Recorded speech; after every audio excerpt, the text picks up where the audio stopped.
Hello, everyone. Welcome back to another episode of Chips and Talk. Grab something, and then we chat. God, I still don't know whether to keep that subtitle. This is episode 57, and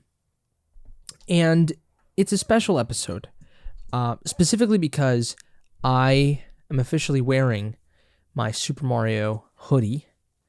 It's beautiful. I quite like it. And have my hair down, and I got a white t-shirt on.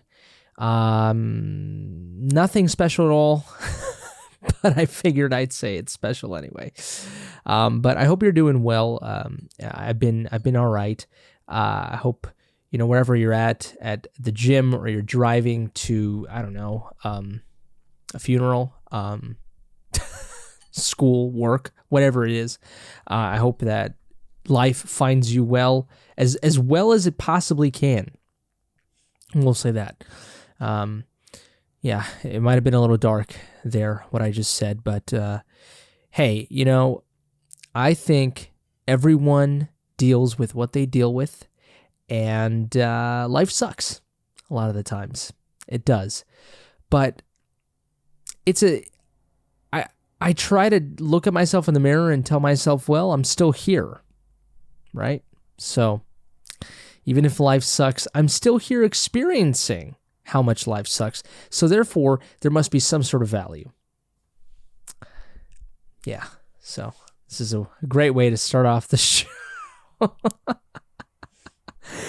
This is my personality, everyone. A lot of you might not know me. It's so weird. It's interesting because, when there's a personality on camera, you think that you know that person, but you don't really know that person, as much as they allow you to know. But it's so funny. I mean, on this podcast, I've definitely just laid out so many things that most people would never ever admit, probably. I don't really care, which I think is what allows me to be really, maybe like kind of a little bit too dark sometimes with my humor, or, I'm just a very honest person in general. And then when it comes to my jokes, I think that's what allows them to be sometimes a little bit, some topics, some people would say, well, that's not really that funny, or whatever it may be, or, oh, that's like super dark or whatever. And if you hear some sniffling in the background, that's someone who shall not be named in the background. But thank you so much for joining me today. I really appreciate it. Please give this video a like, dislike it if you don't, or if you dislike me, just dislike it. Of course, you're probably on YouTube. That's probably where most of my views and most of my listenership for this podcast come from. So please subscribe to the channel if you enjoy the content. And then go on a podcast platform of your choice and go ahead and leave a review. Listen through there if you don't want to see my face. But yeah, Chips and Talk. I don't have a snack for me today to snack on, which is what snacks are for. I don't. It is currently 12:15 in the morning, Sunday, January 29th. So I don't currently have something to snack on right now, guys. I'm also pretty full, and I just brushed my teeth. I did my whole night routine, so I'm pretty pooped. But many of you are used to it by now. But let's get started a little bit with what I've been up to, what my week has been. So my week has been hell. I have been working a lot. It's so funny because last episode, I like a big part of the episode was career job woes, right? And just being overworked and just kind of having my mental health be affected greatly by my work, and my work be, affected by my mental health, and just all this nonsense. And it very much carried, that narrative was very much present the rest of that week, the rest of that following week. So now we're the next Sunday, and it's been pretty bad. I don't know what's going on. I really don't. It's just probably maybe the season. I'm not sure. This is just what happened, at the beginning of the year. I work in an interesting industry where It's just very volatile. Things change. Nothing is concrete. It's not like I go, work at Amazon and, just do the same assembly line, type of job, every day. And just like in that episode I mentioned, those are some of the pros of working, a blue collar, I guess, 9-to-5 job. Or, I don't know about that. Amazon, they pay really well. So I don't know if that's a bad job to get, but there's pros and cons to those types of jobs compared to more career-oriented jobs where, it's more salary-based and it's really not about how much you work, it's what you do. And sometimes what you do has to have you work overtime. And that's just what it is, right? It's the nature of the job. And like I said, just where I'm at, that's just sort of a given, a lot of the times. So it is what it is. But yeah, so that was very much the narrative for this past week. And it's been pretty bad. And I don't know, it's just, I'm not getting a lot of sleep. And I'm getting to the point now where I think my body is, I don't know, it's probably a combination of being overworked with a lack of sleep, but it's gotten to the point now where I normally get at least 6 hours, right? And 15 minutes or something of sleep. Maybe a little bit more than that. That's pretty much the regular, right? And, even I've been trying to get a little bit more, right? 6 hours and 30 minutes, 7 hours, 6 hours and 40 something minutes, right? And I find that that's not enough. And it's probably because I've been overworking myself, right? And otherwise it would be enough. But either way, I need to be sleeping, 7 hours, 8 hours, 9 hours, a night, right? And it's just not happening. It's just the type of schedule that I have. It's just not, it's very hard to do that. I mean, I do a lot of things outside of work, and, I go to the gym now every other day, and it's insane just how much, even if I just worked, these past 2 weeks, 8 hours, it would still be tough. It would still be tough. I worked a little bit more than 8 hours pretty much every day, these past 2 weeks. So it's just been, it's been bad, but, I don't know. I don't know. I think I'm reaching, and I'm going to be turning 25 later this year. And it's getting to the point where I'm just so frustrated and so bothered by just the state of my life, just in so many aspects. And I'm in such a weird state where I don't know, it's just nothing is satisfying. I just don't have as much energy. I do the things that I need to do. I do them, but I just don't, I'm just very about life right now. It's just, there's things that come by, for example, I'm excited to watch the new Last of Us episode on HBO Max, which I have been watching, which I'll probably talk about. But there's things you look forward to, right? Whether it's new music, movies, whatever, and that's my sphere. Those are the things that entertain me, right?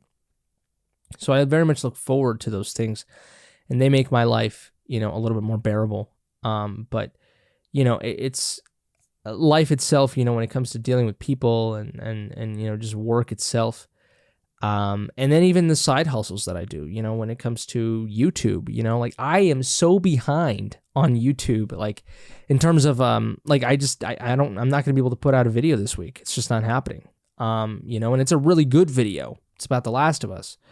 And it's just kind of sitting, and I still need to edit it, and it's, and I'm going to keep continuing recording new videos, but I need to catch up on these videos, and it's bad. And it's getting to the point, where just my career is getting a little bit more in the way, a little bit too much in the way of the things that I want to do outside of work. Right.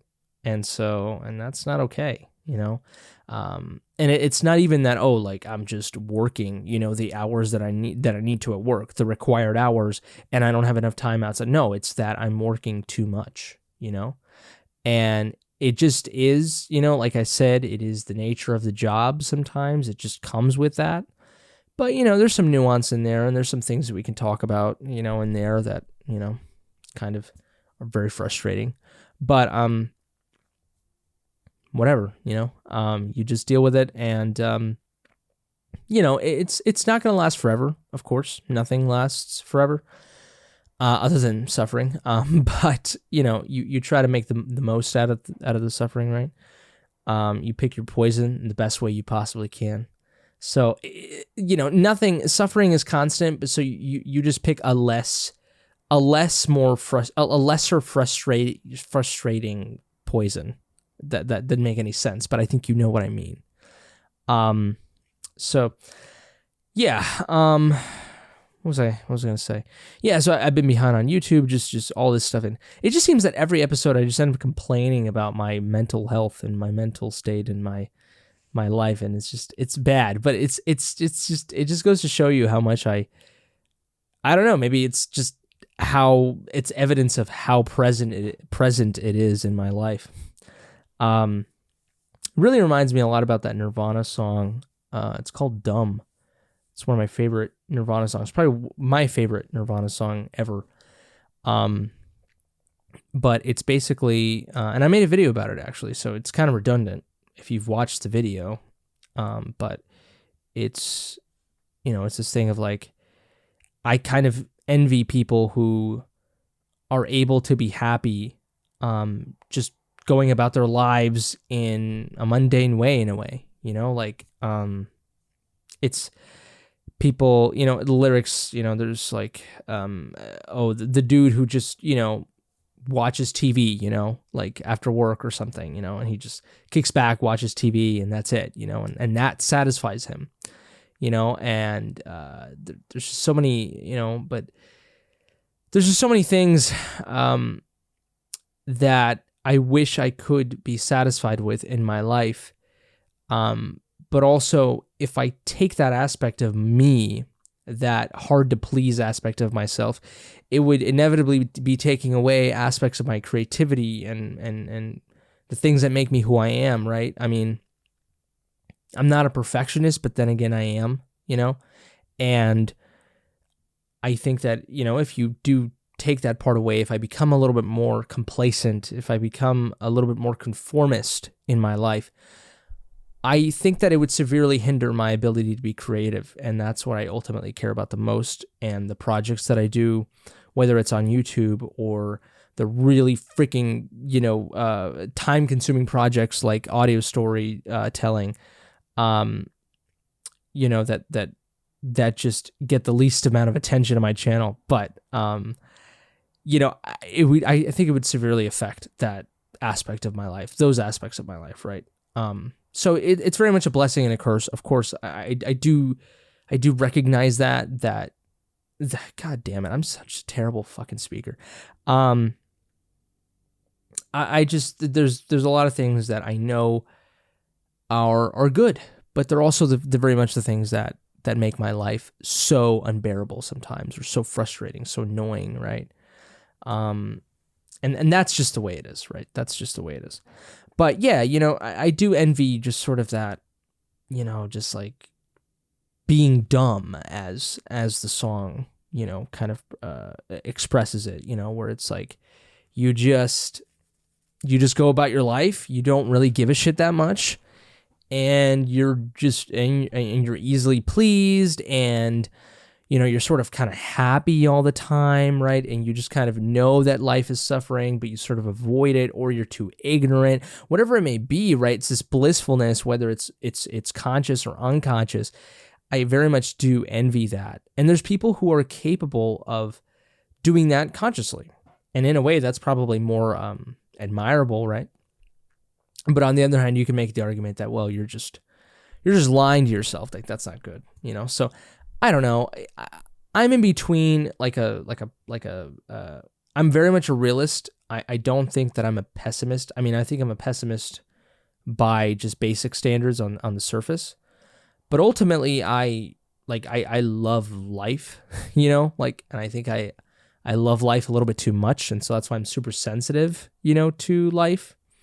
So I'm super sensitive to hardships of life because I love it so much, and so, again, a blessing and a curse. So I don't know, but then again, I tell myself, I don't know, do I love life? I don't know. it's a big shit show. I'm just one of the topics here, and that's going to be on the title of this video is going to be I don't know, love-hate relationship with life, but that's not really what we talk about. What do we really talk about here in this first part? What was it? Sort of just again work woes and life woes.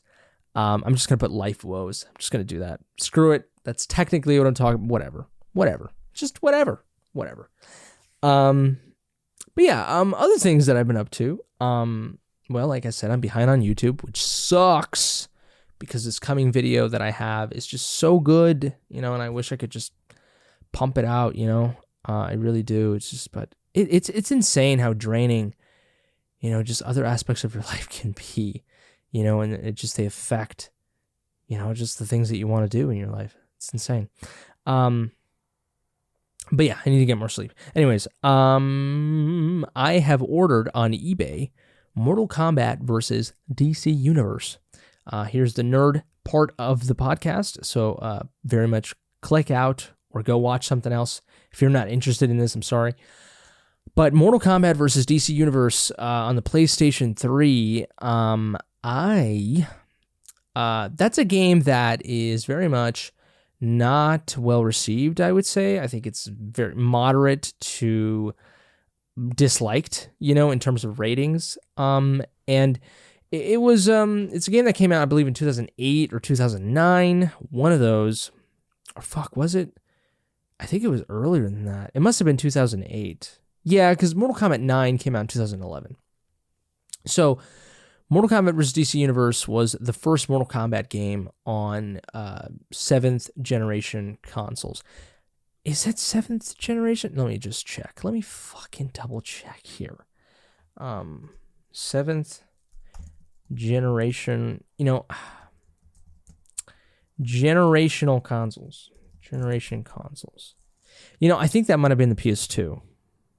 Oh no, that is the Xbox 360. Yeah. So it was the first game that came out for 7th generation consoles. And I remember when this game was being sort of there was trailers for it a little bit. I remember just being super excited about it. And it was a thing where I wouldn't have been able to play it. Like I wanted like an Xbox 360, I believe at the time. I sort of had the knowledge that you needed an Xbox 360 to play this game. I had only a PS2 at the time, and then I think I eventually got a Wii, which is insane. I'm just gonna mention, I had the choice to either get an Xbox 360 or a Wii, and I chose the Wii. And I firmly believe that had I gone with the Xbox 360, parts of me would be totally different. Like I would be partly a different person had I chosen that Xbox 360. I'm serious. It's insane to me. I think about that, and I think I went with the Wii because I went to my sister's family's house, the in-laws and the kids. I played with them and they had a Wii, and I just it was that thing where you're a kid and you want things, and then when you get the closest best thing, you gravitate towards that, and then you want it even though it wasn't really the best thing you could have maybe gotten. But here's the thing, I'm not shitting on the Wii at all. I don't want to do that. The Wii has plenty of good games in its own right, and no, I'm not just talking about the dance games, and I'm not just talking about the Mario games or the Nintendo games. I'm talking about some deep cuts in there, like Final Fantasy Crystal Bearers, Tatsunoko versus Capcom, even hell, obviously, of course, Resident Evil 4, the ultimate edition, really, of Resident Evil 4, just beautiful. And then Dead Rising, Chop Till You Drop. That was a fun game, believe it or not. But basically, like a sort of a re-release of the original Dead Rising, but obviously less comparable. The graphics were dumbed down and whatnot, but it had motion controls just like Resident Evil 4. It's Capcom, so it makes sense. But God, many of you are probably just like, what the hell are you talking about here? I'm sorry, it's my podcast, whatever. But what was I saying? Yeah, so it's insane. I could have I went with the Wii. I could have totally chosen the Xbox 360, and I would have like probably been partly a different person. I do believe that. It's insane. But would I have been a PlayStation guy? I don't know. That's insane. I don't know. Maybe I would have been an Xbox guy. God, that's insane. I've always been a PlayStation guy, but I'm always a contrarian. I'm always a guy that always like I has something and I want the other thing, right? I've always been like that. I think a lot of people are, and so to me, when it comes to, I'm sort of like Sheldon, just a tiny bit, like that one scene where he's like talking to his girlfriend about all the differences between the two consoles, the Xbox 360 and the PlayStation 4 and all this. Like, but I go even deeper to the point where I'm like debating which console like has the best like game case, because I like blue, but green is I think a little bit more interesting than blue sometimes to me. And PlayStation is very much more associated with blue. Now it's white, which I like a little bit better. But I do like the green case of Xbox, and I like just how different it is. It's at least tiny bit. It's fairly similar to PlayStation, of course, but it just, I don't know, just the way the case looks. I think it just, I don't know, might be a little bit nicer. I don't know. It's just much more. It's a little bit of a thinner case, and just the plastic top that the game has at the top for Xbox One games and beyond. Just the green plastic on top of the case. But I like PlayStation as well, but I think I do enjoy the aesthetic of Xbox a little bit better on the game box perspective. And then of course, I mean, there's a lot of other things. Of course, the UI of the two systems and whatnot. Excuse me. That's a whole other discussion. But what was I talking about? Yes, Mortal Kombat versus CC.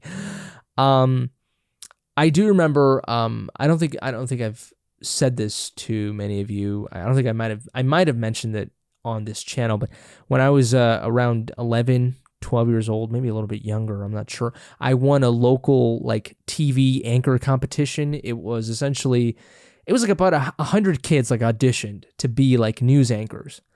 And this was for local Spanish like news.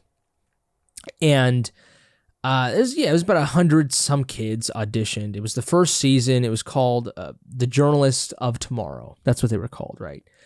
The News Anchors of Tomorrow, whatever. And I was the sort of the main news anchor, and there were others. So there's 4 kids that won. I was one of them. The other 3, were doing sports, the weather forecast, and what was the other one? Oh, I had a female partner in the news anchor department. So yeah, so these 3 other kids along with me, and we won. And I remember that day, I'd known about Mortal Kombat versus DC Universe. I had seen trailers, and I just wanted to go to the game store. I would just tell my mom, take me to the game store, right?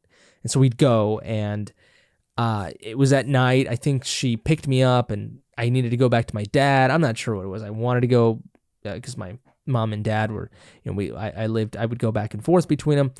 And so I went to EB Games at the time, which was owned by GameStop, and they were eventually bought out. But it was essentially GameStop, just a different name.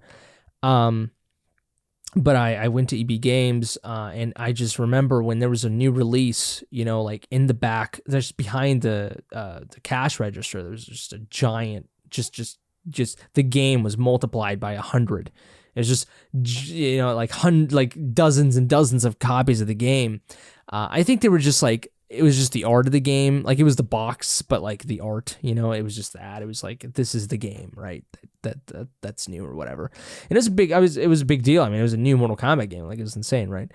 And I just remember like looking at the box art and just really just wanting to dive right in, wanted to get it, but I didn't have the system, of course.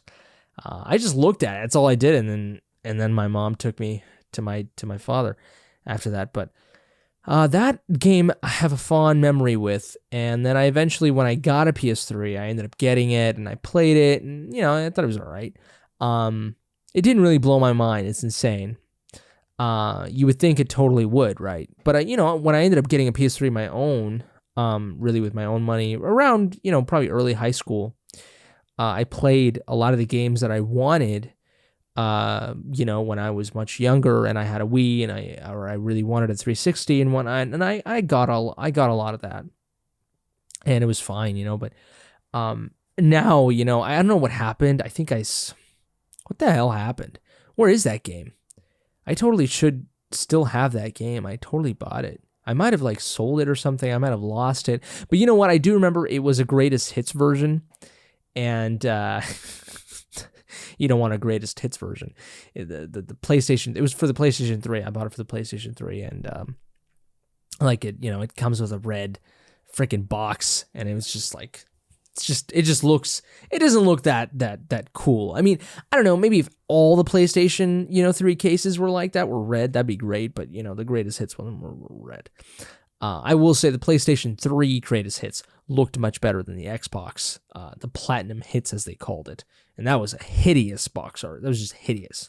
It was awful. And that's part of it too. They do that on purpose to make, to the people who buy the game after it's super cheap, they get the really crappy box art, and that's what you get, for not buying the game at full price and giving more money to the developers and to the publishers and whatnot. So that's what you get when you buy the cheaper version of the game. You wait, you get a crappy looking version. So it was interesting, but I bought it again. And I'm looking forward to it. I just want to play it.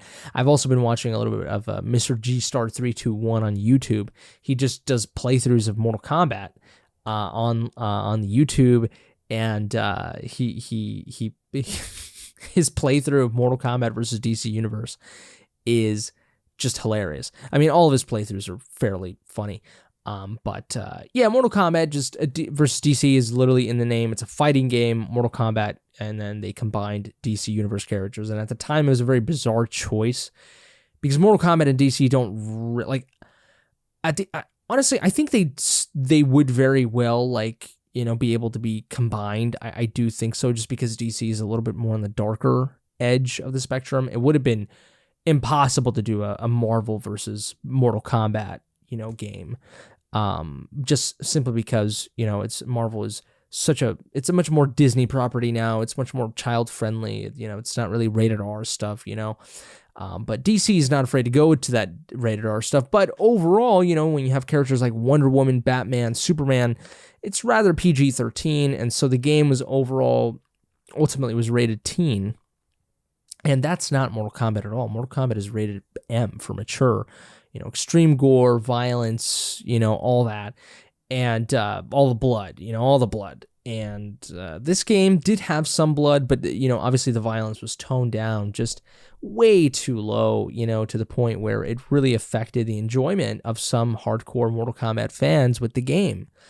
And obviously, if you're a fan of DC and Mortal Kombat, you're going to be, overall satisfied, although there's some people criticize the game for other reasons. And it's not a fairly well-received game overall. But, I think in time, it just hasn't aged well. I think at the time when it came out, it was fine, but just at the end of the day, it wasn't really that, just in retrospect, it wasn't super well-received. Of course, now we have the developer of Mortal Kombat making Injustice, which is a dedicated DC fighting game, and that's incredible. And I don't think we're ever going to see Mortal Kombat versus DC again, although there are Mortal Kombat characters in Injustice. And there is the character of Joker in Mortal Kombat as well. But see, here's the thing, is that Joker is really the only character that would be able to go into the Mortal Kombat universe. Maybe like Deadshot and all that stuff. Maybe Harley Quinn, of course, can make it in. But other than that, you're not going to see Batman or Superman in there, I'll tell you that much. So it's interesting, but I bought it. I want to play it again. And I want to own it forever this time. I don't know what the hell happened to the other copy I had. I'm pretty sure it's maybe floating around, but Jesus, this episode really turned into story time, nostalgia time, and Mortal Kombat versus DC time. It's insane. But the game's supposed to come on Monday. It really took a long time to come. That's funny. But I don't know. I still have to beat God of War. God, Jesus, that's a pun. That's a pun. Yeah, I'm going to be super busy. But next episode, I'll tell you how it is if I played it. Hopefully I have. Hopefully I do play it. But a big part of it too is the fact that I don't have like a TV dedicated for 7th generation consoles. Like, because my TV is designed for 4K and all that stuff. Like, when you play like 7th generation games on a TV like that, the game just doesn't look as great. So you kind of have to play the game on like one of the 2007 TVs, 2008 TVs. So it's insane. You got to change your whole rig and stuff like that. It's kind of funny. Well, not PC rig, but you know what I mean. Your whole shebang, as we call it. But I think that's it for me. This was an interesting episode of Chips and Talk. It started off quite depressing. I think it's because I've just been in a sort of a crappy mood these past 2 weeks and whatnot, and it's probably still going to continue. It's probably never going to disappear. But you should be thankful. This is who I really am. This is who I am. So just embrace it. And I'm trying to do this thing where I'm building saliva like in my mouth and I don't swallow. Because you ever hear those people that have like saliva in their mouths and they just don't swallow and they keep talking and you hear the saliva in their mouth while they're talking? I kind of want to do that. It's a weird guilty pleasure of mine, even though I hate it so much. It's bizarre. It's really bizarre. But anyways, that's it. That's it for me. I really appreciate you being here today and listening to me. I hope if it's your birthday, happy birthday to you. If you're at the gym, I hope you're having a great workout. If it's your morning, have a great morning. Night, have a great night. Sweet dreams. Please let those bed bugs bite the hell out of you. But leave a comment down below. If you're on my YouTube, SuperJesusJackson, let me know what you want me to talk about next. Or maybe you're not on YouTube and you're on Spotify or Apple. Go ahead and leave a review. But yeah, that's it for me. You all take care, stay safe, and until next time, I love you.